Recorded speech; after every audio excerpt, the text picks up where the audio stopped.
Ministro do STF disse que Forças Armadas fizeram papelão nas eleições de 2022. Ex-comandante do Exército é chamado de traidor por bolsonaristas e militares envolvidos na trama golpista. Jojo Todinho nega ter recebido ligação e convite de Bolsonaro. Inquéritos que investigam Bolsonaro têm previsão para serem encerrados até julho desse ano. Governadora pede que o seu partido não seja oposição ao governo Lula.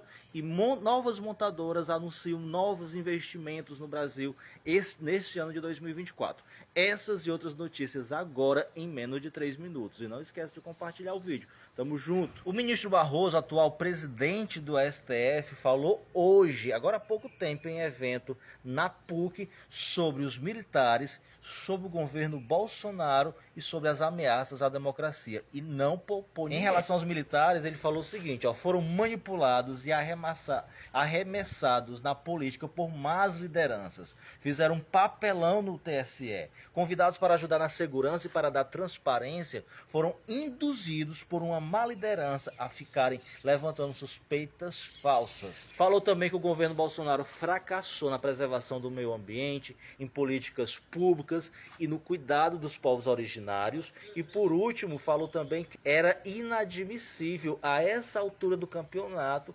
ministros da Suprema Corte estarem preocupados se haveria ou não um golpe. E que por pouco não houve esse golpe. E os militares e bolsonaristas envolvidos na trama golpista estão chateadíssimos com o ex-comandante do Exército, porque ele, ao depor como testemunha, não pôde ficar em silêncio e passou mais de 7 horas depondo, respondendo a mais de 200 perguntas feitas pela PF a ele, no qual mostrou toda a verdade, de que o Bolsonaro realmente fez as reuniões para tramar o golpe e que o Bolsonaro o impediu de desmantelar os acampamentos golpistas em frente ao quartel dos exércitos. Eles estão irados com ele porque agora não tem mais para onde correr.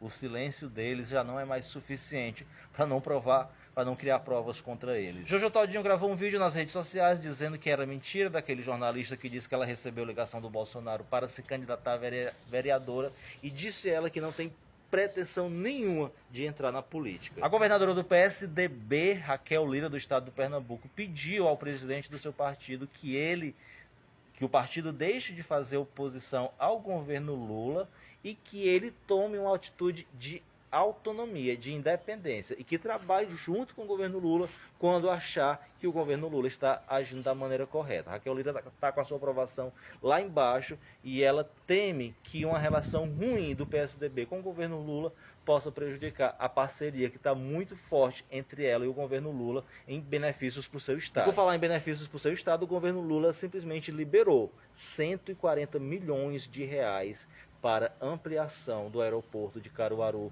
no estado do Pernambuco. E o vice-presidente ministro da Indústria disse que a Toyota irá anunciar amanhã, terça-feira, um investimento de 11 bilhões no Brasil. Lembrando que além da Toyota, nós já tivemos investimentos da Renault, da Volkswagen, da General Motors e da Hyundai. E ainda tem também anúncios da Stellantis, que é a dona da Fiat e da Peugeot. Já soma-se nesse ano de 2024 32 bilhões de investimento.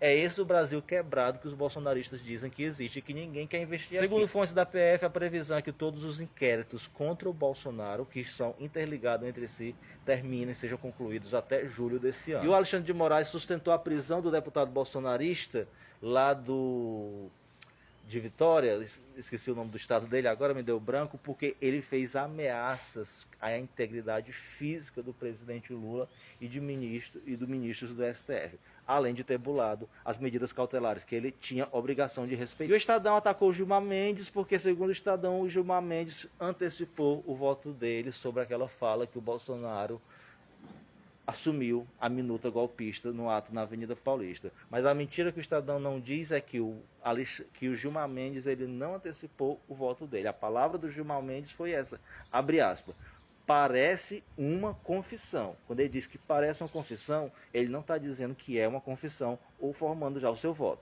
Okay? Minha gente, o PIB per capita do Brasil aumentou. Não foi só o PIBão grandão, não. Foi o PIB por cabeça, por pessoa, aumentou, chegando no nível mais próximo que foi atingido em 2013 no governo da presidenta Dilma. O crescimento do PIB per capita foi de 2,2% em 2023. Significa o quê? Que o Brasil está crescendo e que está melhorando a distribuição de renda entre as pessoas e não a concentração na mão de poucos. E o BNDES aprovou o financiamento de 290 milhões para uma gigante lá de Taiwan produzir semicondutores aqui no Brasil. Minha gente, semicondutores é o ouro dos nossos dias, porque tudo de tecnologia precisa desses chips. E por último, o Itamaraty está prestando toda a assistência a essa brasileira que sofreu esse forte crime lá na Índia que chocou todo mundo, minha gente.